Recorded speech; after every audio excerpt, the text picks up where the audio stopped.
begitu dahsyatnya Matsnawi ini sehingga di kalangan orang-orang yang membaca atau berbicara dalam bahasa Persia, tingkat kepentingannya adalah hanya nomor 3 setelah Al-Quran dan hadis.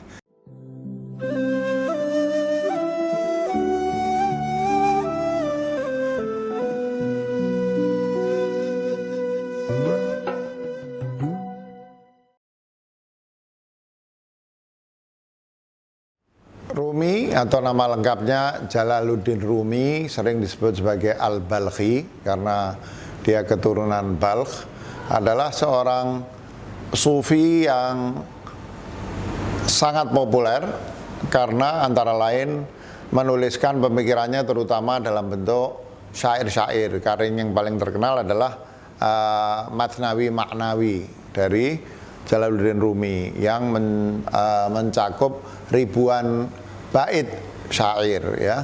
Begitu dahsyatnya Matsnawi ini sehingga di kalangan orang-orang yang membaca atau berbicara dalam bahasa Persia, tingkat kepentingannya adalah hanya nomor 3 setelah Al-Quran dan hadis, bagaimana Ihya-nya Imam Ghazali di wilayah-wilayah lain, ya. Rumi ini aslinya mungkin keturunan Balkh tapi tinggal di Persia, di Iran, ya, di zaman dinasti Saljuk.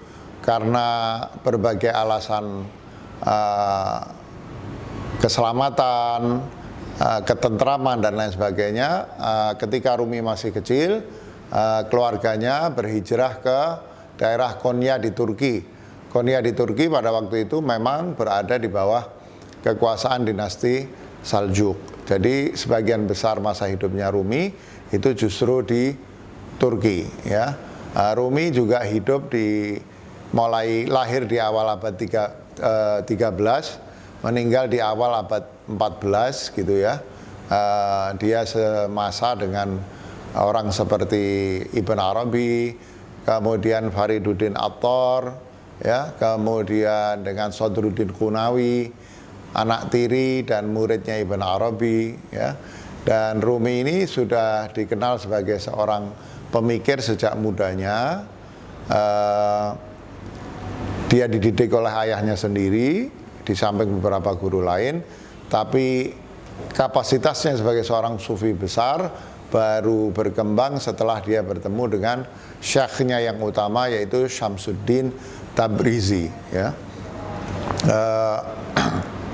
Cerita Syamsuddin Tabrizi sendiri sangat dramatis, tapi yang pasti adalah bahwa kehidupan Rumi, pemikiran Rumi sangat dipengaruhi oleh seseorang yang bernama Syamsuddin Tabrizi ini.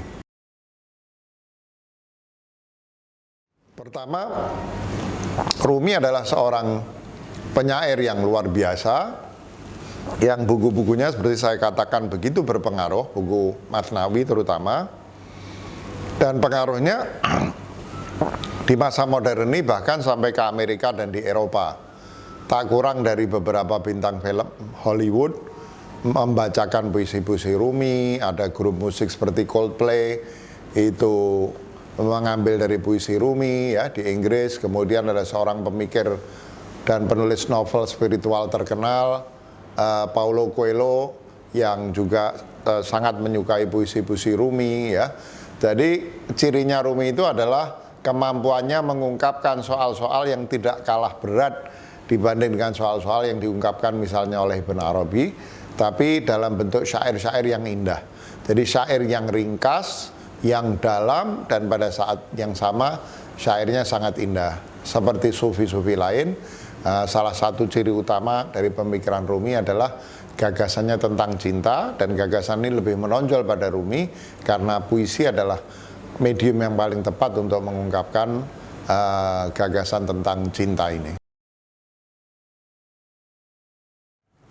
Ajaran sentral Rumi sebetulnya kalau kita pelajari, ya, itu banyak memiliki kesejajaran dengan apa yang belakangan disebut sebagai Wahdatul Wujud, ya. Kebetulan saya menulis ini buku baru saya, ya. Kalau berminat, judulnya Dari Allah Menuju Allah, Belajar Tasawuf dari Rumi atau melalui Rumi, ya.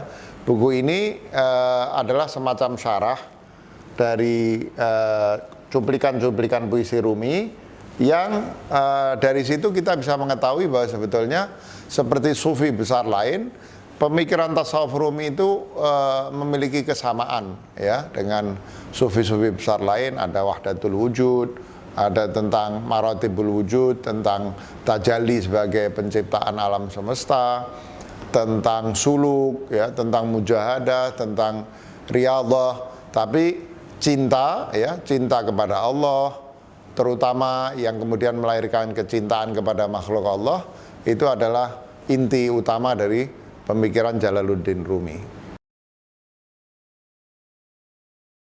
Pemikiran Rumi ini disyarah oleh banyak sekali penulis, ya. Tapi saya kira karena sifatnya yang sangat ringkas, maka kita perlu memahami gagasan umum tentang tasawuf, ya.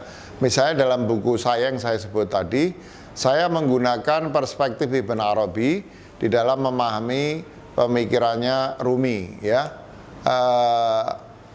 Meskipun sudah pasti melihat Rumi, membaca Rumi semata-mata dari perspektif Ibn Arabi itu tidak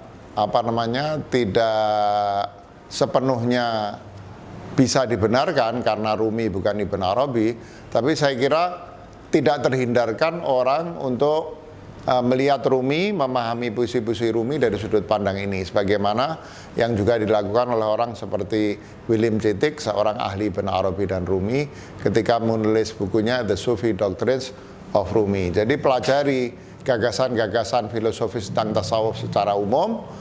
Dengan bekal itu mudah-mudahan kita akan mampu mengurai makna-makna dari puisi-puisi Jalaluddin Rumi.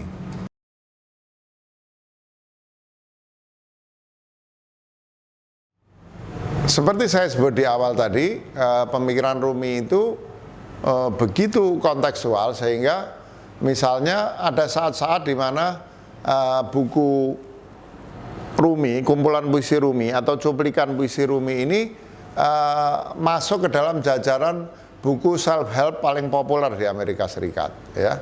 Nah, jadi dari situ ini sudah menunjukkan bahwa memang ada demand, ada permintaan terhadap pemikiran-pemikiran seperti pemikiran Rumi ini. Saya kira pemikiran Rumi ini sangat kontekstual, satu sangat spiritual, ya. Tapi pada saat yang sama juga mengajarkan tasawuf lewat perasaan dengan memanfaatkan keindahan yang dikandung di dalam puisi-puisi Rumi. Jadi ada unsur estetika yang ikut menjadikan pemikiran Rumi yang sebetulnya tidak ringan ini menjadi sangat memikat, dan banyak orang, termasuk orang-orang yang tidak secara khusus mempelajari filsafat atau teori tasawuf, juga bisa menikmati puisi Rumi karena sifatnya yang puitis dan estetis itu.